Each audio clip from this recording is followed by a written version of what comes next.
Honorable Dr.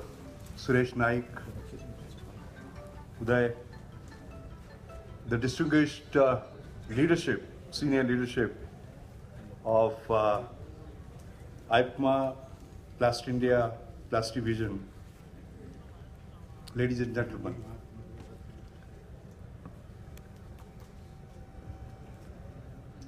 You know, I came back to India, I remember on 15 November 1976 and joined National Chemical Laboratory.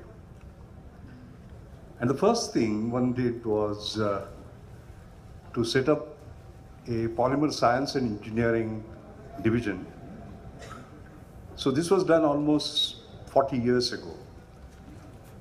This division has grown, has served the polymer industry, has worked with Reliance, DuPont, Dow, General Electric, I mean, whole range of industrial leaders. And just some wonderful scientists. And my first passion is polymers. In fact, I used to give so many lectures. I remember there was a record that I did. In a particular year, I gave 37 lectures on polymer. And I remember from Indian National Science Academy, Professor Mohan Ram introduced me not as Mashelkar, but as Polymerkar. So polymer is my first love. And therefore, I'm very happy that you made this day possible, because in the afternoon, I had 2 hours discussing the university that one is planning. I think it's a fantastic idea.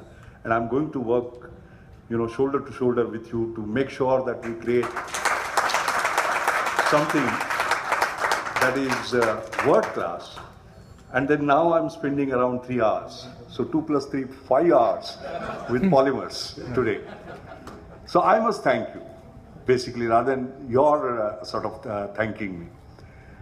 I felt, Sureshji, you should have gone on, Uday, you should have gone on, because sitting right there, I was learning so much from what 2 of you were enlightening us about 2 different aspects. Polymers in the strategic sector, polymers as a commodity, the growth and business and so on and so forth. And in fact, you have said a lot, as a matter of fact, and set up the ground. So what I'm going to do, and I will not take more than 10 minutes, is to give you my own perception with regard to the way things are happening. I think one great thing about India is the word growth is written in capital letters, big capital letters. We are the fastest growing economy, there is no question, and will continue to be. I mean, looking at whatever has happened. And Uday, as you hinted, we can do better. If GST comes, and comes quickly, and is implemented properly, you can see how much we'll add to GDP. It's not just polymers, but to GDP, and so on. I think the destiny, our destiny is in our own hands, so as to say. If we work as a team India, right, one India, and we all say India first, I think we can make a difference. All right? So growth is all written over. And invariably, there is a simple formula, normally if you have GDP growth, say X, invariably the polymer plastics industry would grow almost twice that. So that means double-digit growth, I would say overall, is given. I think that's great. And our low per capita consumption is a good news as well as a bad news. Bad news because it is low, good news because you can only grow, so as to say. All right? I think the issue is, how do we grow? Do we grow linearly or non-linearly? And that is where Mukesh Bhai comes in. Mukesh Bhai's formula, 10x. Anything that we do is 10x. That is what I have learned from him. So I think the basic issue, and you made a very important point, that 1 kg extra can make such a difference, because anytime you do that, you are multiplying it by 1.3 billion. All right? So I think there is a plenty of good news for all of us. The other important point that I want to emphasize is that we need a job-led growth, not jobless growth. because jobless growth will be disaster. The same demographic dividend that you talk about, 55% being less than 25. If there is a jobless growth, you can imagine the social disharmony that will actually erupt. And what is happening today is because of advances in technology, whether it is advanced automation, whether it is robotics, whether it is artificial intelligence, this is a job destruction that is moving faster than job creation. In fact, there is a prediction by a deep study that was done in March that in US, 47% of the current jobs will vanish in 20 years. But that figure for India is 69%. That means 2 out of 3 jobs that we have today will vanish. And that is already happening. I mean, Raymond on the other day announced that 10,000 jobs will go to robots, right?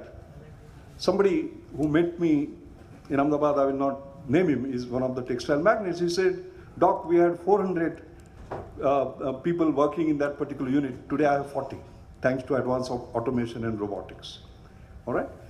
So, what is happening is, and you have seen Adidas shoes, for example, right? They moved from Germany to China for manufacture and they have come back now because advanced robotics costs have crumbled to such an extent that they are being manufactured in Bavaria.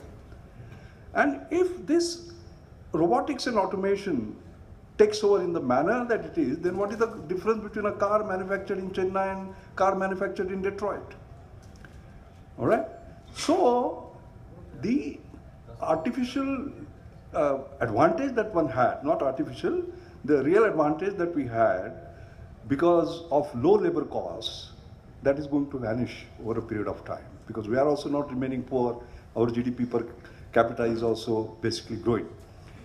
So in that sort of scenario, you look at this industry and you feel happy because job-led growth is written all over as you sort of move on this, okay?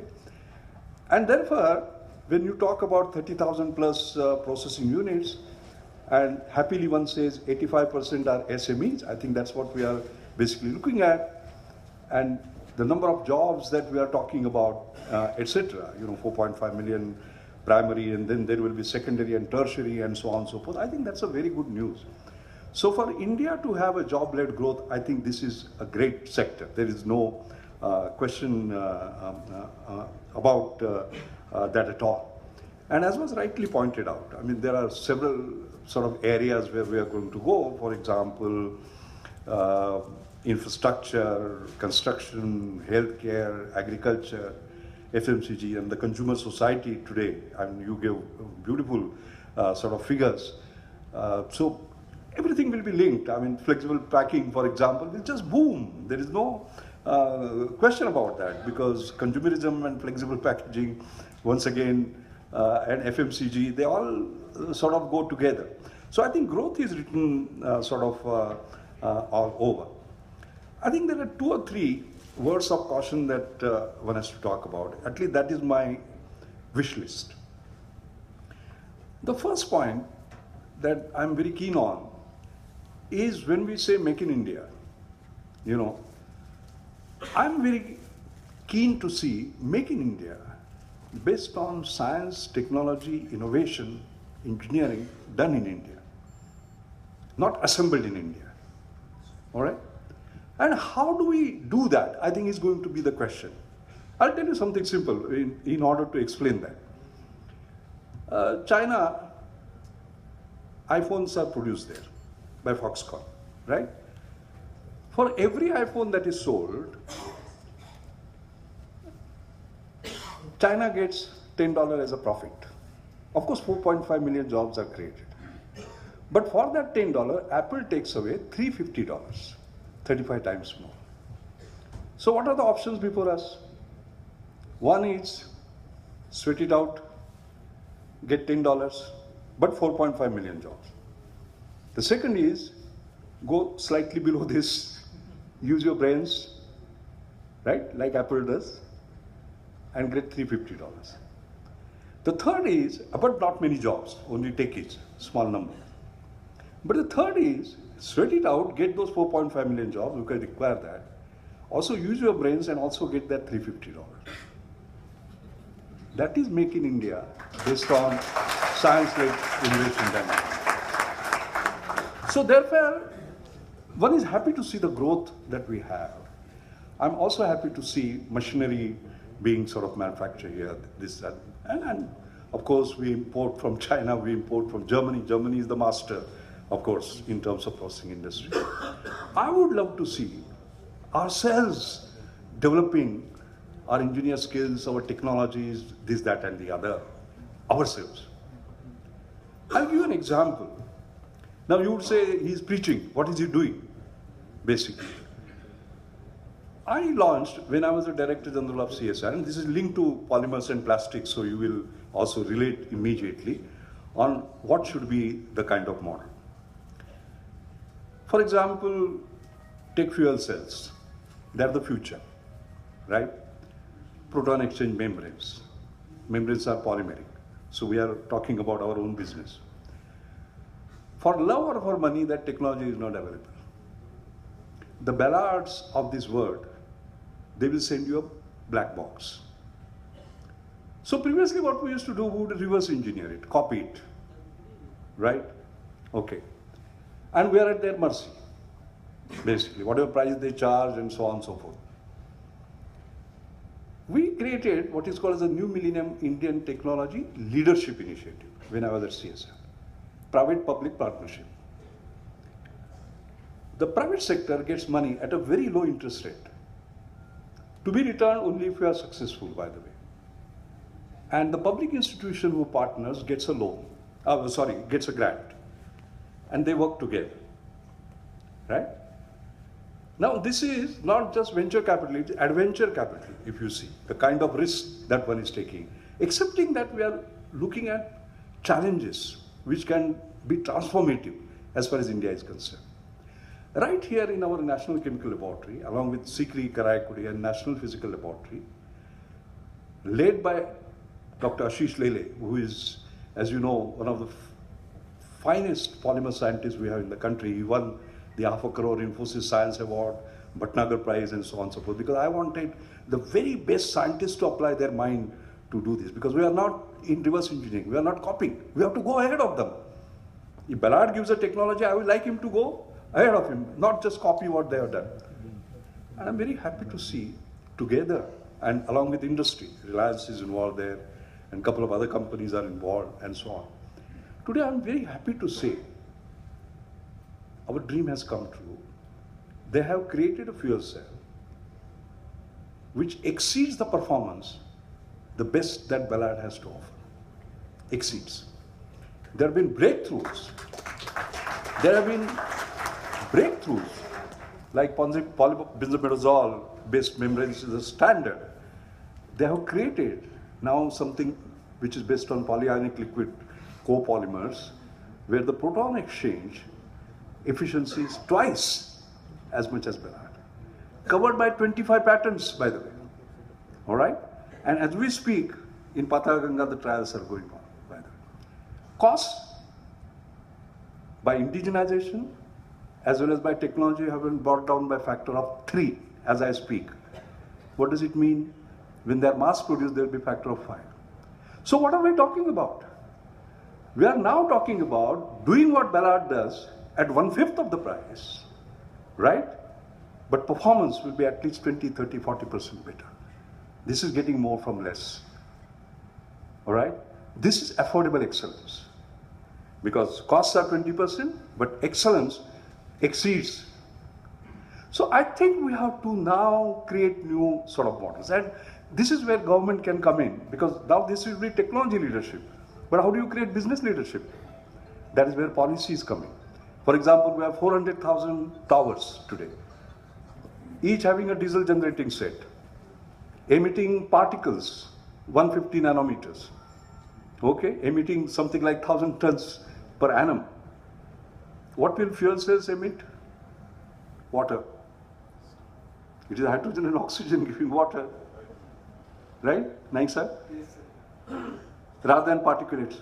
So with one stroke, basically, with a policy change, all right, you can create a business leadership, because we are talking about $400,000.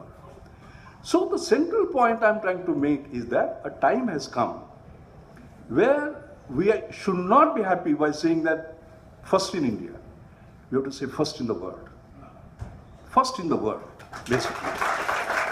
And that is the leadership we must basically sort of have. I'd like to see breakthroughs like this. I just went into the elaboration of this breakthrough simply because of this. So that is my wish list as I'm getting sort of older. I mean, we talk about all these commodities that you rightly pointed out, but what about engineering plastics, the polycarbonates of this world, the polyamides of this world, which are so critical for you, and the rest of the high performance of specialty polymers, we are still importing them. Sorry. You know, in strategic sector, of course, we will produce inside. I mean, ISRO, I have great regard for what you have done, but in terms of the rest of it, we have to depend on the others. But then comes somebody like K.K. Garda. He created polysulfone of his own. He created polyether ketone of his own. And at what price? He's also crazy like me. He also talks about affordable excellence. He also talks about getting more from less. So he says, if they do it for $10, I will do it for $2. I'll do it for $3. And he has been able to do it. I think we need more Gardas, basically, because for nothing we should depend on this. And in this fuel cell project, by the way, one of the things I had emphasized was actually total indigenization. Because one component, and you know it more than anybody else does, you know our Saras aircraft, 14-seater aircraft that I had started, there was one starter generator. Out of 15,000 components, one. And what happened? That was on entities list, and our project was delayed by 18 months. So in this fuel cell project, 100%, you know, Indian know-how, Indian material, and vendor development. I think that is the way we have to actually go, so that nobody can take us for a ride. India has to, you know, sort of move in a different orbit now. First orbit ho gaya, second ho gaya, third. I think we have to move into sort of different orbits. The other point that I want to make is what you referred to. The issue is the following. The P in plastics, unfortunately, in people's mind stands for pollution. It does not stand for progress. That P has to stand for progress and not for pollution. Now, the issue is that the plastic don't have legs. Our plastic doesn't have hands. It is we who have the legs and hands. So it is the people who are responsible for doing this. तुम्ही मगाशी म्हणालात ना, ओला कचरा आणि सुका कचरा बाजूला काढा. हे कोण करणार? कचऱ्याला हात पाय नसतात, आपणच करायचं असतं ते. So therefore there is a big issue about the social behavior. All right? And that is where it cannot just be done by legislation. I think it's a social responsibility that we contribute to that. Now, that is where the big issue in India about making technological progress, but if it is not backed up by social behavioral change, it will come to zero. As you all know, I am chairman of the Swachh Bharat committee that the government has created. It's a 19-member committee. We are building toilets. Fantastic. We are on target, by the way. You know, and we are building 11 crore targets and etc., etc. But as you know, it is not about building toilets. It's about using toilets. You get the point. Technology is no issue at all. I was chairman of Atira, so I gave them the challenge that create from textile reinforced concrete, you know, a toilet that can be built in 4.5 hours. And they have done it. So technology-wise, actually you ask us to do anything, we do, but technology does not mean, like I said, technology leadership is not business leadership. Similarly, having a technology and creating something does not mean it will sort of serve the purpose. And therefore, how do we actually do that is going to be critical. And therefore, I'm going to tell you something which is a good news. I think this government is doing a number of very good things. And one of them is that the Ministry of Urban Development on 14 December has created a technology committee for solid liquid waste in urban areas. Because their concern is that we are going to build 100 smart cities, but the rapid urbanization that you all talked about is going to create havoc if the solid waste management systems, including municipal waste, is not going to sort of this thing. So I happen to be its chairperson. There have been 10 members of this, and as far as the terms of reference are concerned, it has important implications from technology point of view. I mean, what are the current technologies, what are the best technologies, what are the emerging technologies, how can we take it up, what could be the government policies to incentivize, for example, what policy interventions, fiscal incentives, system delivery innovations, coupled with the social innovations, etc., etc. And I think that's a wonderful news. Why this is very important is also for what we are discussing, because it's not just the metal and the paper, it is also the plastic, even when you basically sort of separate it. So I think I'm very excited about this. Our first meeting will be on the 9th, by the way, the preliminary meeting on sort of how to go forward. And I think it is these that are going to play a very critical role. The last point I would say is that as far as the government is concerned, in every program that they have launched, we have a play as a this thing. Make in India, of course. Skill India, of course. And that is where our university also comes in order to, build a kind of right kind of a manpower.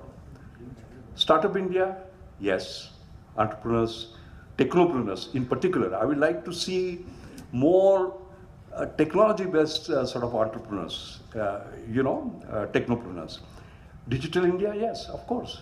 We are talking about 1 billion mobiles today, all right? Billion Aadhaar cards, billion mobiles. I mean, you can see, I think we're the sort of only country, but what does billion mobile do?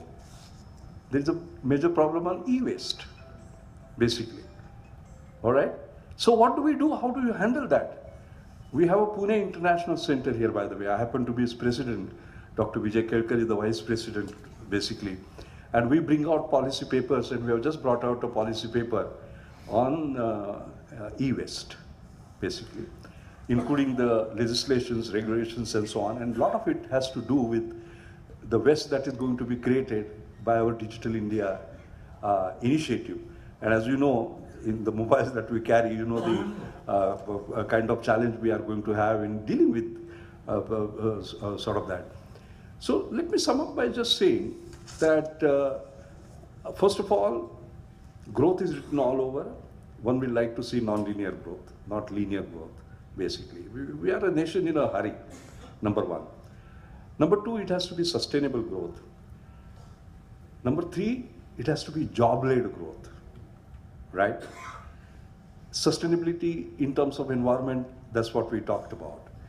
And therefore, coupled with technological innovations, there have to be social innovations supported by policy level innovations. And it is the combination of these three, I think, that is what is going to take forward. And therefore, there has to be an understanding in this, in terms of manufacturers, suppliers, end users, collectors, aggregators, the recyclers, and the sort of rest of it, with assigned responsibilities, basically, which some of these have to be legislated, as a matter of fact, okay?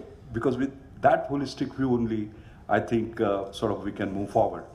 Let me end my talk by talking about growth, and therefore how we can sometimes underestimate the progress that a nation is made. The little story of 2 minutes that I'll mention to you. Today morning, afternoon, when we were meeting, you remember Kamal Nanavati was saying, oh, we are 20 million ton and we'll double up. Yeah. You remember that? Okay. Yeah, that's correct. I love the word doubling up, by the way. That's very close to my heart. Okay? What is the beauty of doubling up? So there is a story about what is called as a lilies in the pond. So there is this pond where there are these lilies who double up every day. So on day 2, they are twice day number 1. On day 3, they are twice day number 2. Okay? So let me ask you a question. If, let us say, the pond is full on 30th day, on what day will it be half full? 29. 29. So 29th it is half full.